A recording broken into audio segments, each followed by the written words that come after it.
Hi friends, welcome back to my channel Shraddha बापुन lifestyle. तो आज मु आपण को समस्त को गोटे ब्यूटीफुल प्लेस को नहीं जाऊँगी। जगतर नाथ जगन्नाथंकर अति प्रिय भक्त थिले दासिया। तो से दासिया बाउरी नाम रे परिचित, जहाँ हाथों प्रभु जगन्नाथ नड़िया नहीं खाई। आमर ये पुरी जिल्लार पिपिली पाखापाखि तेईसपुर पंचायत अधीनस्थ बालिया ग्राम एक्चुअली मु तो ये जगह को जमा भी देखनी निज आखिरे, किंतु जेहेतु मो भाई जाऊला आज देखापी से जगह को, तो सी वीडियो क्लिक कर आनिला। तो मु भाविली कि एटा मु देखा सहित आपण मानक समस्त सहित एटा शेयर करी। जो मैंने न जानी न जाइछन्ति से माने निहाती भाव में जातु आउ देखु। बहुत सुंदर जगहटा होती वीडियो मध्यम मु जी देखिकी मत तो बहुत भल लगा। मु निहाती भाव में जीवी और बहुत जल्दी जीवी। बालीग्राम पुरी जिला पिपिली ठारे 23पुर पंचायत अधीन रे दासिया बाउरी से पवित्र माटी रे जन्मिथिले सते अमृत बेला रे बालीगाँ माटी सते केड़े पवित्र तोले धरिला दासिया भक्त सुपुत्र।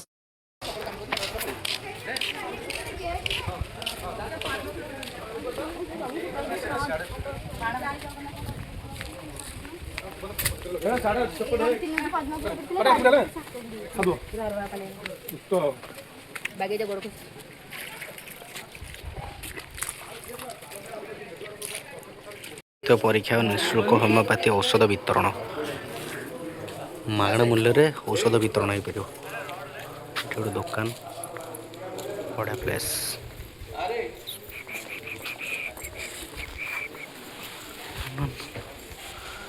यहाँ है से मंदिर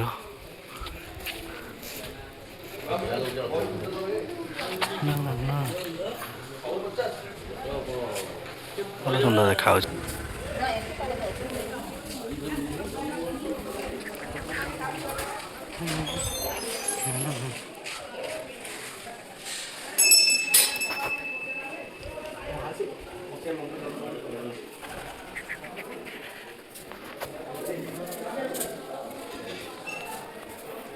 बढ़िया लगुच मंदिरटा बढ़िया लगुच मंदिरटा फोन फोन जाओ ना नहीं ये दासिया बाउरी डाल भक्त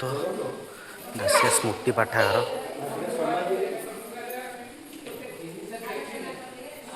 मंदिर परिसर समाधिपीठ समाधिपीठ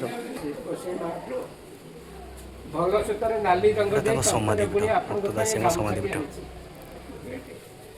गामुछाटी रखे आप नड़िया गचर पड़ा से फलटी को मत घरटा यहाँ सत्य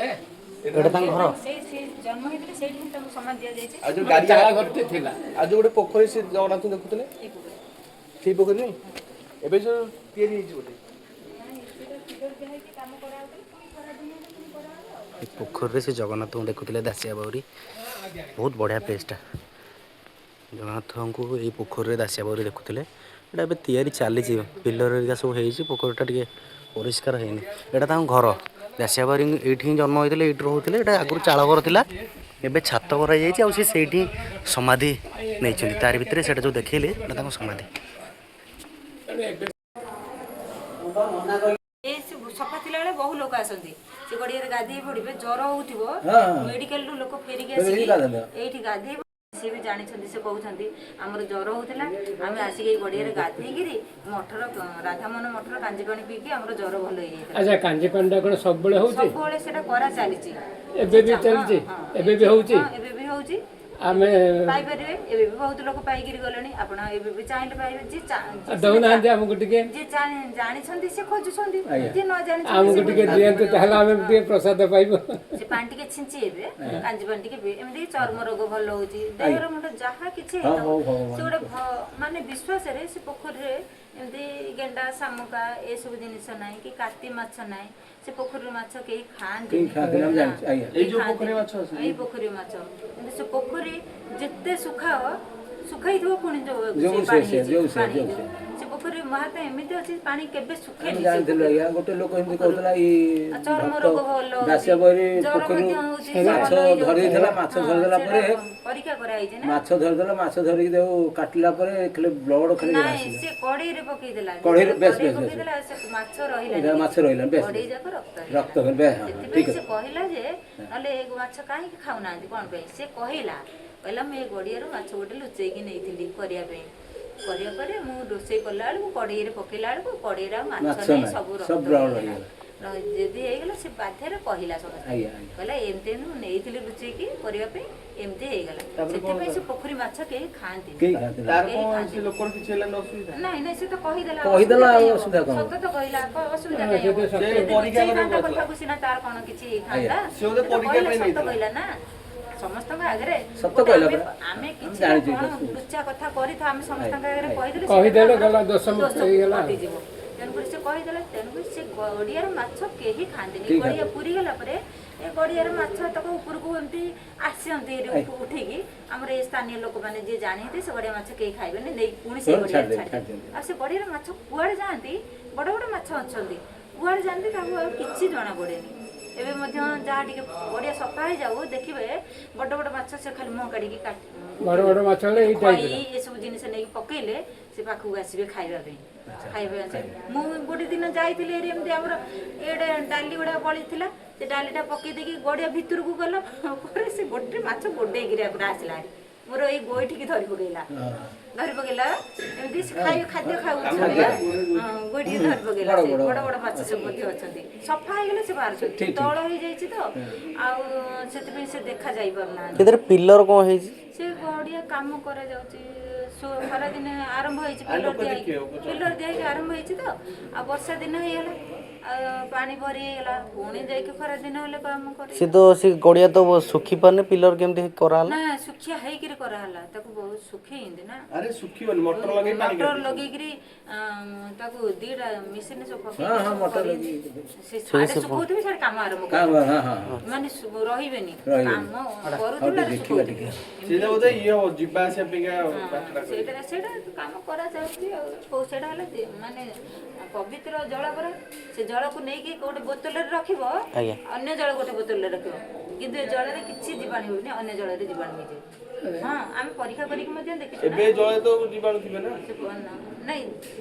ମାନେ ସେ ପାଣିଟା ନେବ ପୋଖରୀରେ ନିର୍ମଳ ପାଣିଟା ନେବ ଗୋଟେ ବୋତଲରେ ରଖିବ ଆଉ ଅଲଗା ଜାଗାରୁ ଗୋଟେ ବୋତଲରେ ପାଣି ଆଣିବ ପୋଖରୀରୁ କିନ୍ତୁ ସେ ପୋଖରୀର ପାଣିଟା ସେ ରହିବନି ଗ୍ୟାସ୍ ହେଇଯିବ କିନ୍ତୁ ଏ ପୋଖରୀ ପାଣି କିଛି ହେବନି ସେମିତି ବୋତଲରେ ନିର୍ମଳ ଗଙ୍ଗା ଜଳ ପରି ରହିବ ତାର ସ୍ମେଲ୍ ହେବନି କି କୌଣସି ଜୀବାଣୁ ହେବେନି। ପୋଖରୀ ପାଣିଟା ଏ ପୋଖରୀର ମାହାତ୍ମ୍ୟ ଅଛି ନା ବହୁ କାଳରୁ ପୋଖରୀକୁ ଗୋଠ ଗଡ଼ିଆ କହନ୍ତି ଗାଈ ଗୋଠ ଗଡ଼ିକି ଖାଲ ହେଇଥିବାରୁ ଗୋଠ ଗଡ଼ିଆ କହନ୍ତି ଗୋଠ ଗଡ଼ିଆ ଏଇଠି ନଡ଼ିଆ ଦେଉଛନ୍ତି ଟେଷ୍ଟଟା ବହୁତ ବଢ଼ିଆ ହେଇଛି ଜାଗାଟା ଭଲ ହେଇଛି। ମୋ ଘର ମଣି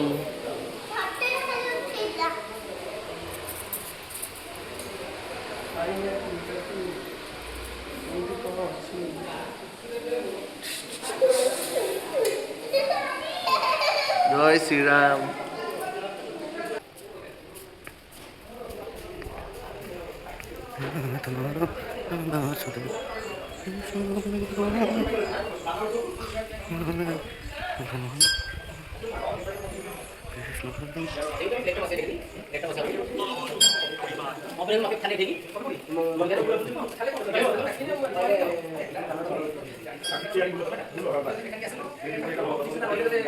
ଜାଗାଟା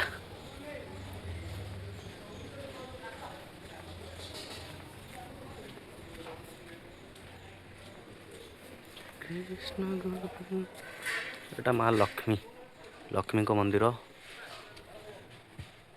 ଏଟା ପ୍ରଭୁ ହନୁମାନଙ୍କ ମନ୍ଦିର ପ୍ରଭୁ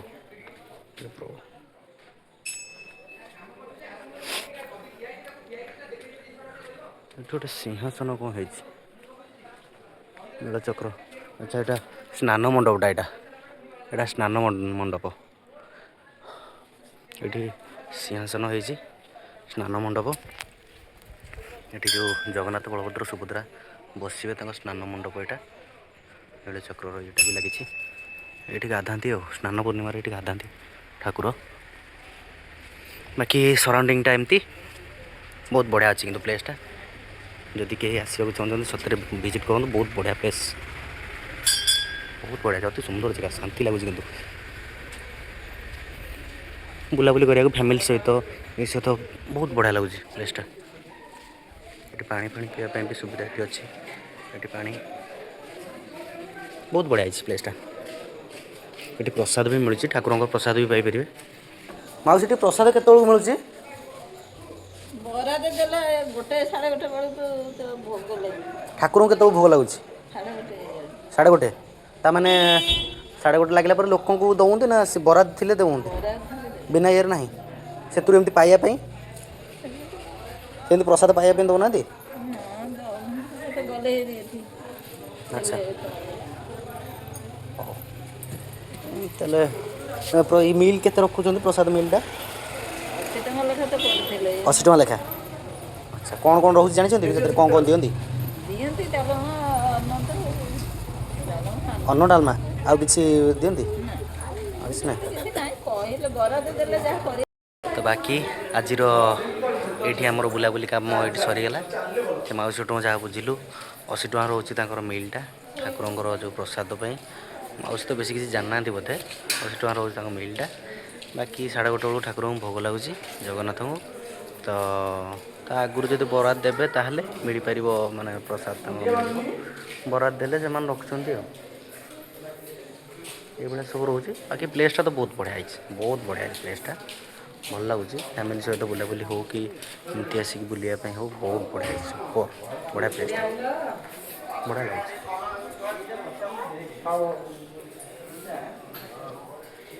बढ़िया लगुच ओके